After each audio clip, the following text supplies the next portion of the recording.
अस्सलाम वालेकुम नाज़रीन, प्रोग्राम माज़रत के साथ मैं हूं शाहिद मेतला। हुकूमत ने फैसला किया है कि नवाज शरीफ साहब को बरतानिया से वापस लाया जाएगा और ये भी हुकूमत की जानिब से फैसला सामने आया है। जो मेडिकल रिपोर्ट्स है नवाज शरीफ साहब की, उनकी तहकीकात भी करवाई जाएंगी। इसी हवाले से वुज़रा के बड़े तंदो तेज और धुआंधार बयान भी देखने में आ रहे हैं। फवाद चौधरी साहब ने मुतालबा किया है कि जो इस तमाम काम में मुलव्वस था, साजिश में मुलव्वस था, उनको इबरतनाक शिकस्त दी जाए। दूसरी तरफ शहजाद अकबर साहब ये कहते नजर आते हैं कि शहबाज शरीफ साहब चूंकि गारंटर थे और वही जिम्मेदार हैं, तो तवक्को की जा सकती है कि शहबाज शरीफ साहब अगर नवाज शरीफ को वापस पाकिस्तान में नहीं लाते तो उनको गिरफ्तार भी किया जा सकता है। दूसरी तरफ जो शेख रशीद साहब हैं, उन्होंने एक और नया पेंडोरा बक्स इस तरह से खोला है। उन्होंने कहा एक डील के तहत नवाज शरीफ साहब बाहर गए हैं और वो डील ये थी कि हुकूमत के 5 साल पूरे करवाए जाएंगे। ये बहुत बड़ा इंकशाफ है जो हुकूमती वजीर की जानिब से सामने आ रहा है। तो इसका मतलब ये हुआ कि जो मुस्लिम लीग नून की जानिब से अपोजिशन नहीं की जा रही थी प्रॉपर, जिस पर दूसरी अपोजिशन की जमातें भी खासी नाला खाइफ नजर आती थी, तो इसका मतलब ये हुआ कि बिहाइंड द सीन ये स्टोरी चल रही थी कि किसी डील के नतीजे में नवाज शरीफ बाहर गए हैं। दूसरी तरफ अगर फवाद चौधरी साहब ये मुतालबा करते हैं कि जो लोग इस साजिश में मुलव्वस थे उनको इबरतनाक सजा दी जानी चाहिए, तो इसका मतलब ये हुआ कि डॉक्टर यास्मीन राशिद साहिबा जो सूबाई वजीर सेहत थी, उनको बरतरफ किया जाना चाहिए। इसी तरह से डॉक्टर फैसल सुल्तान साहब को डिमोट करने की बजाय उनको प्रमोशन दे दी गई हुई है और उनको मामले खुसूसी बना दिया गया है। इस पर भी बात करेंगे। और दूसरी तरफ जो मुस्लिम लीग नून का मौकिफ सामने आ रहा है वो ये कह रहे हैं कि नवाज शरीफ साहब एक कानूनी तरीके से बाहर गए हैं और वो वजारत दाखिला की इजाजत से बाहर गए, ECL से नाम निकाला गया और उसके बाद विफाकी हुकूमत ने, विफाकी काबीना ने उनकी मंजूरी दी, उसके बाद उनका बाहर रवानगी का सफर शुरू हुआ है। तो किसी डील का नतीजा हरगिज नहीं है, बल्कि उन्होंने कहा है कि ये तमाम जो कोशिशें हैं हुकूमत की जानिब से और जो बयानात हैं ये इंतहाई शर्मनाक है, अफसोसनाक है। इस पर भी बात करेंगे। और वुज़रा की कारकर्दगी के हवाले से एक रिपोर्ट इशू की गई है जिसमें जरताज गुल साहिबा की वजारत को पहले नंबर पर रखा गया है, जबकि फॉरेन अफेयर्स की वजारत को 7वें नंबर पर रखा गया है। मेरे सामने जो लिस्ट है उसके मुताबिक शेख रशीद साहब की वजारत इसमें शामिल नहीं है, फवाद चौधरी, खुसरो बख्तियार और शीरी मजारी साहिबा की भी वजारत इसमें शामिल नहीं है। वजह जानने की कोशिश करेंगे कि क्यों इनकी वजारतें शामिल नहीं की गई हैं और क्या जरताज गुल साहिबा ने वाकया कुछ परफॉर्म किया है जो हमें नहीं नजर आ रहा। और अवामी तौक़ात, अवामी मयार पर तो कोई एक भी वजारत पूरी उतरती नजर नहीं आई। प्रेस कॉन्फ्रेंसेस हमने पिछले दिनों देखी हैं, कोई 20 के करीब वुज़रा ने प्रेस कॉन्फ्रेंसेस की हैं। ये अच्छा इकदाम है कि वुज़रा ने खुद एहतसाबी के अमल को आगे बढ़ाया है और खुद आवाम के सामने जवाब दे हुए, इसको अप्रिशिएट किया जाना चाहिए। लेकिन तवक्कात के बरक्स उनकी परफॉर्मेंस हरगिज नहीं है। उस्मान बुज़दार के खिलाफ अचानक नैब के केसेस शुरू हो गए हुए हैं, किसी तब्दीली का पेश खैमा है। उस्मान बुज़दार किसी खतरे में नजर आते हैं। DG एक्साइज कह रहे हैं कि उनको जबानी उस्मान बुज़दार साहब ने अपने ऑफिस में तलब कर कर ये कहा कि शराब का लाइसेंस इशू किया जाए। इन तमाम इशूज पर बात करते हैं। हमारे साथ एक बड़ा वेल एक्नॉलेज्ड पैनल मौजूद है। इफ्तिखार अहमद साहब सीनियर सहाफ़ी हैं, तज्जियाकार हैं, हमें ज्वाइन कर रहे हैं। अमजद शोएब साहब सीनियर तज्जियाकार, मोहसिन बेग साहब हैं सीनियर सहाफ़ी तज्जिया कार, वो भी हमें ज्वाइन कर रहे हैं। हफीजुल्लाह न्याजी साहब वो भी शो में हमें ज्वाइन कर रहे हैं। सबसे पहले इफ्तिखार साहब मैं आपसे शुरू करना चाहता हूं, हुकूमत का नवाज शरीफ को वापस लाने का फैसला साइब है, दुरुस्त है, और ये अभी क्यों किया जा रहा है? देखिए, जो आपने अपने इंट्रो में बताया है उससे तो मैं समझता हूँ कि ये शाम के गुजर जाने के बाद लकीर को पीटने वाला है। आपके अपने इंट्रो में ये कहा गया है कि सब कुछ हुकूमत की मर्जी से हुआ, वफाकी हुकूमत भी शामिल है और सूबाई हुकूमत भी शामिल है। तो अभी सारी बातें की जा रही हैं, ये क्यों की जा रही हैं? और खुद अगर ये किसी NRO की का नतीजा है तो फिर NRO भी तो वफाकी हुकूमत ने किया होगा। तो मुझे नहीं समझ आ रही कि ये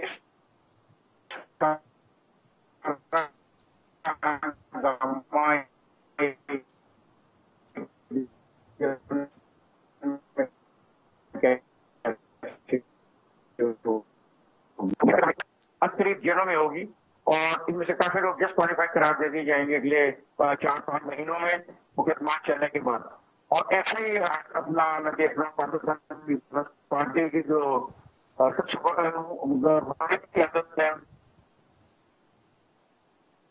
की आदत है,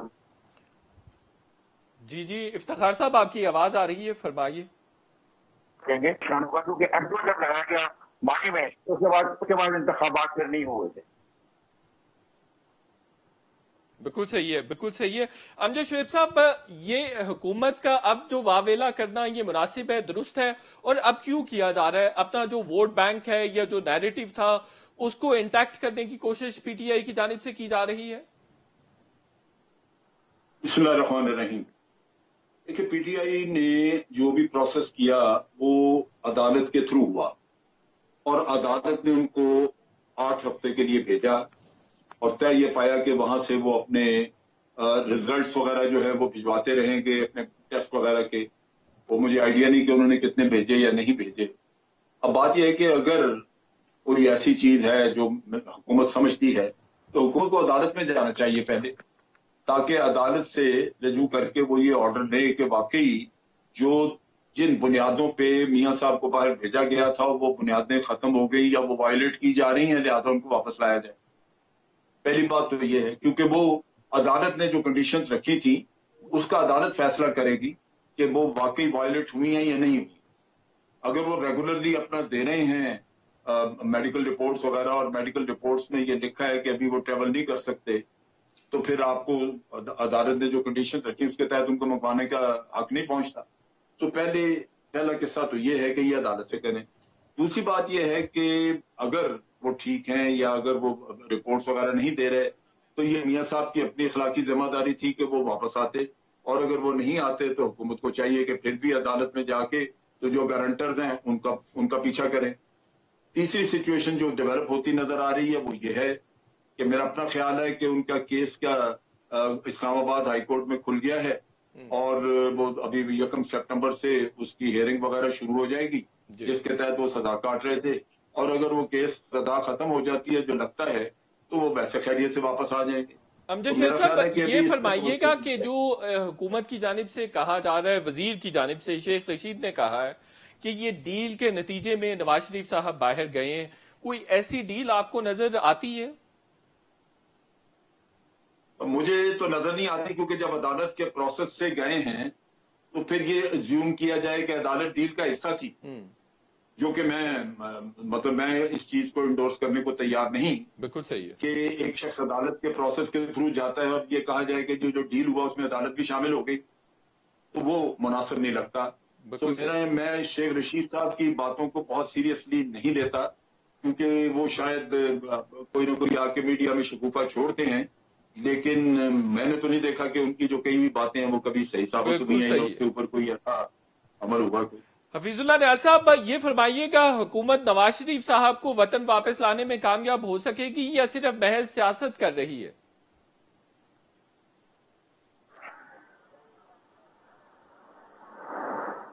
बहुत तलब या परेशान कुन बात ये नहीं है कि आया कोई कानून है और नवाज शरीफ को वापस लाना है। मैं इसको सियासत एक और एंगल से मैं देखता हूँ। मेरी एक सानिया ये है कि क्या हमारी हुकूमत, हमारी अदालतों की, हमारे इदारों की इतनी साख है कि वो किसी मुल्क को कहें कि हमें नवाज शरीफ को वापस लाना है तो उसको दे देंगे।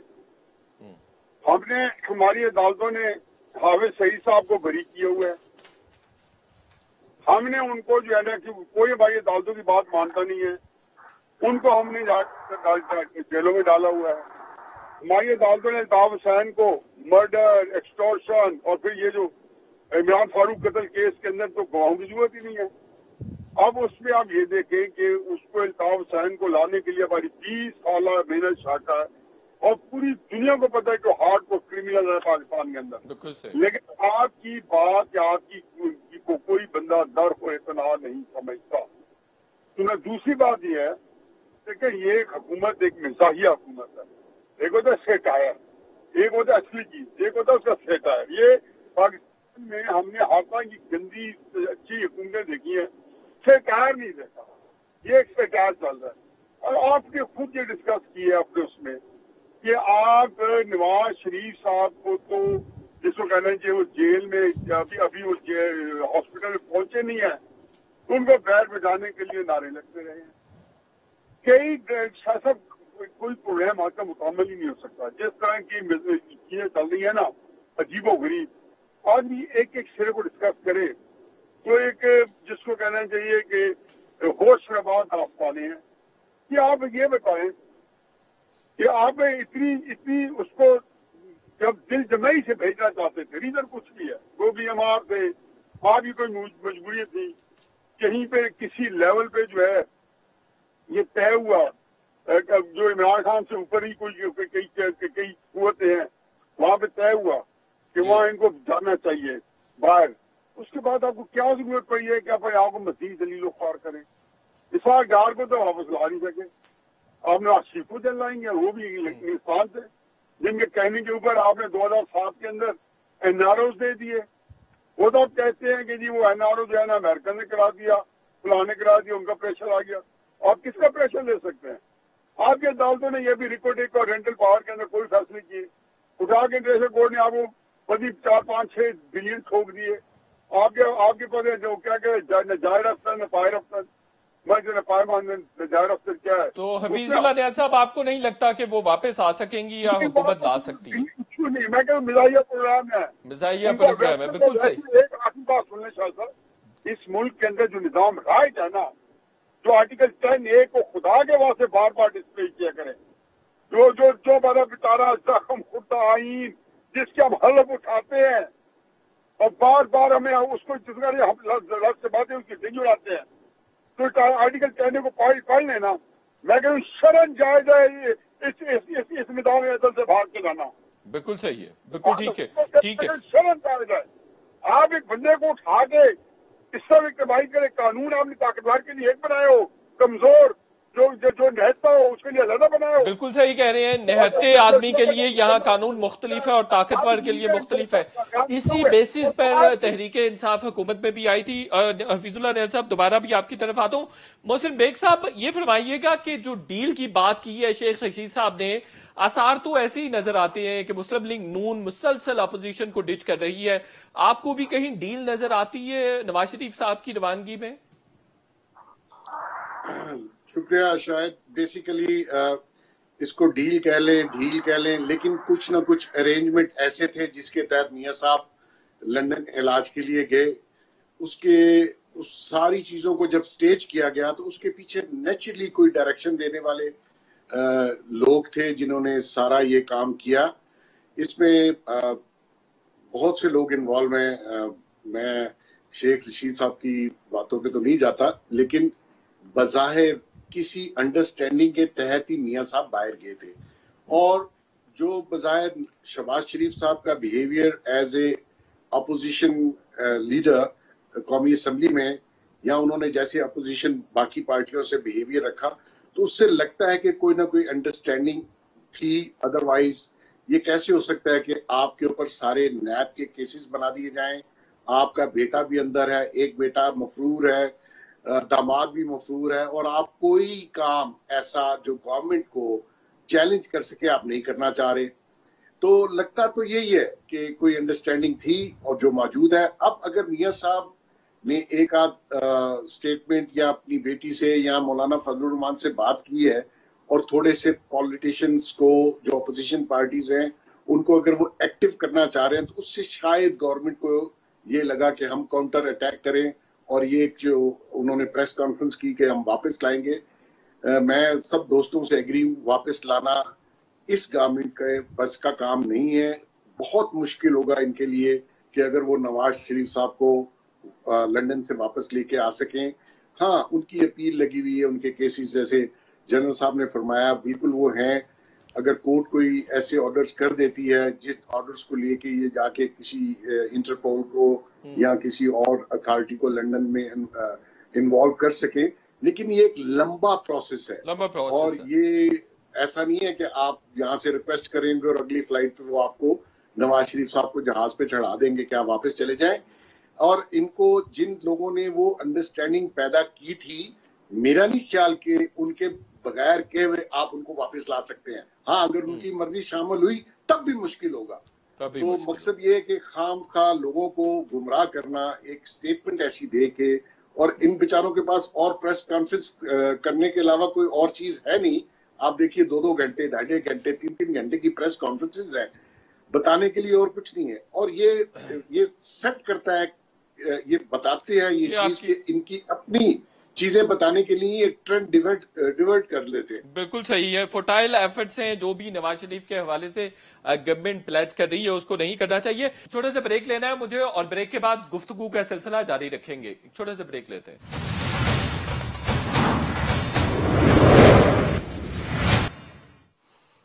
वेलकम बैक नाजरीन।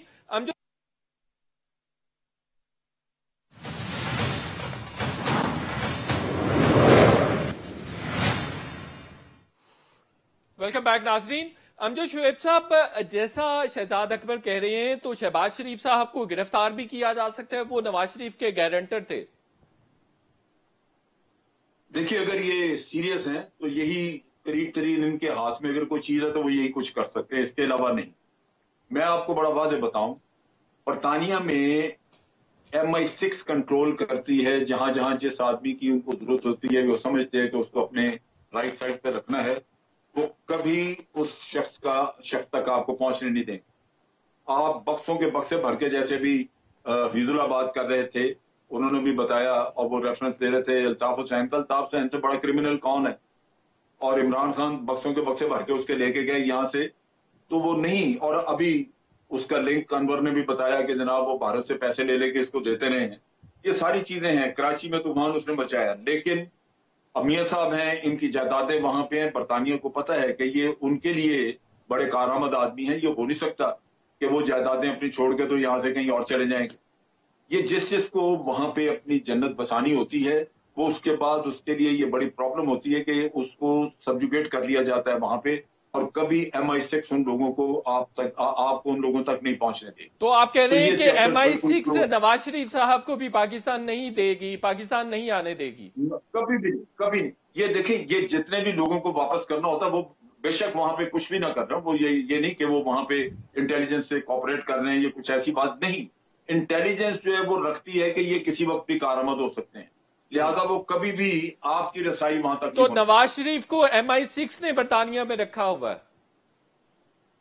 मैं ये नहीं कह रहा कि MI6 ने रखा हुआ है, मैं ये कहता हूं कि बरतानिया ने जिसको भी रखा होता है वो MI6 से क्लियरेंस के बाद वापस होते हैं, वैसे नहीं हो सकता। ये बात बिल्कुल सही है।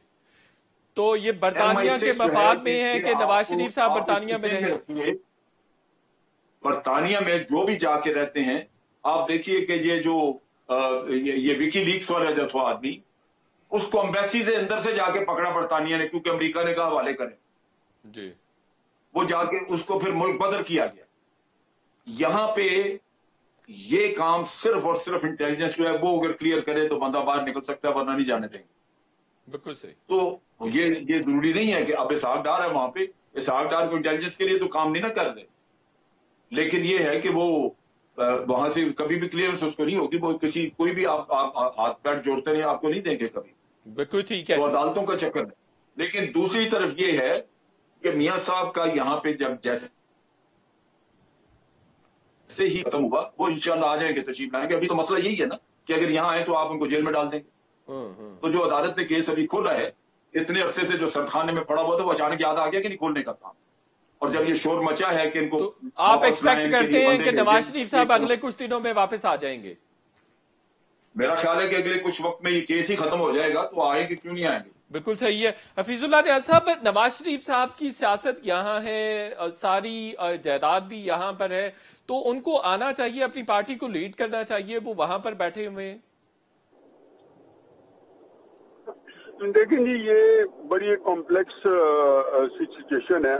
सियासतदानों को कभी आप ना मिसरीड करें ना अंडर एस्टिमेट करें।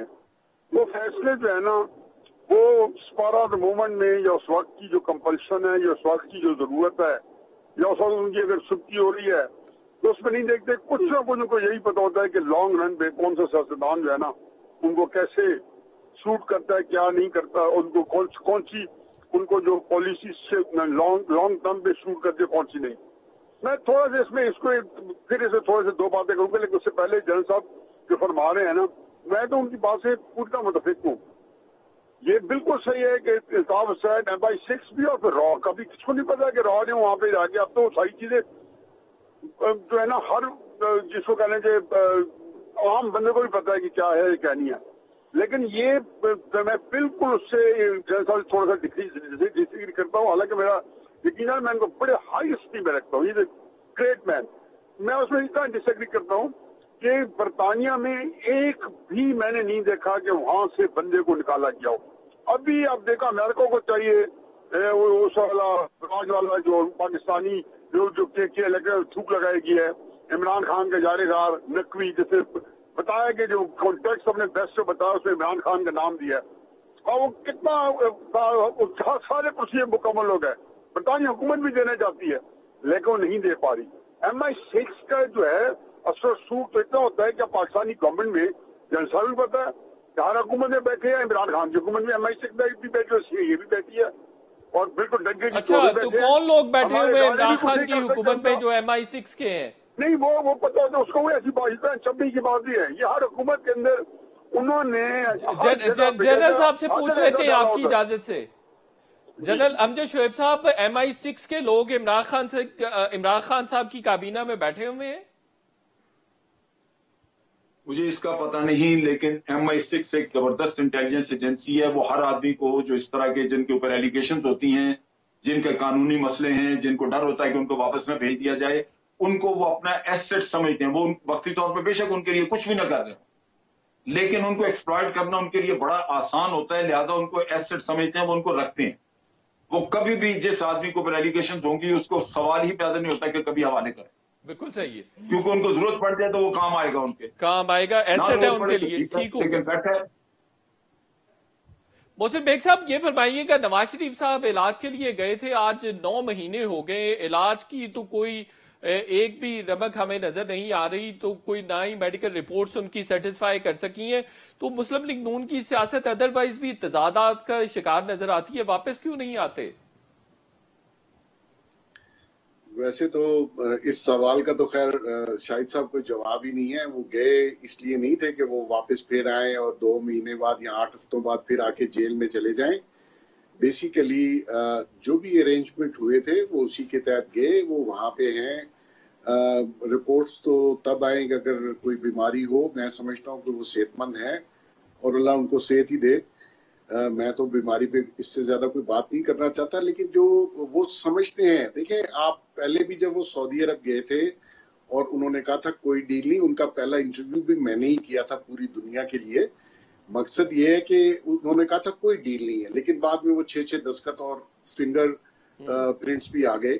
मकसद ये है कि आज भी अगर वो किसी अंडरस्टैंडिंग से गए हैं, वो अपने हालात देखेंगे, अच्छे हालात होंगे तो वो वापस आएंगे। और मैं ये समझता हूँ कि वहां बैठ के भी अगर वो पॉलिटिक्स करना चाहें तो आप उनको रोक नहीं सकेंगे। अगर उन्होंने टेलीफोन्स के जरिए कुछ मैसेजेस दिए हैं तो गवर्नमेंट एकदम से पैनिक हुई है। मैं समझता हूँ कि नहीं होना चाहिए पैनिक। आप अपना काम कीजिए, आप अपनी इस्लाहात एजेंडे पे काम करें और जो डिलीवरी आपने कौम को देनी थी वो दें, बजाय इसके कि कौम को एक और चक्कर में आपने डाल दिया जी पकड़ के ले आएंगे बिठा लेंगे। न्याजी साहब ने जो कहा, जनरल साहब ने जो कहा, मैं बिल्कुल उसको इसलिए इंडोर्स करता हूं कि मैं उनके सिस्टम को समझता हूं। आपके लिए इतना मतलब पॉसिबल ही नहीं है कि आप वहां जाएं और कहें जी हम ये लेके जा रहे हैं इनको और इजाजत दे दें। वहां ह्यूमन तो राइट्स अपने बयानिए को इंटैक्ट करने की हुकूमत कोशिश कर रही है, आप ये कह रहे हैं? देखिए, अगर आपने जाली बयानिया रखा हुआ तो उसको बार बार क्यों रिपीट करते हैं? आपकी तो कुली खुल गई है। आपने जो कुछ कहा, आपका वो सारा बयानिया गलत साबित हो रहा है और खुदा के लिए अभी भी होश के नाखुन लें और अपने बयानिए को दुरुस्त करें। बिल्कुल सही है, बिल्कुल ठीक हो गया। छोटे से ब्रेक लेना है मुझे और ब्रेक के बाद गुफ्तगू का सिलसिला जारी रखेंगे। छोटे से ब्रेक लेते हैं।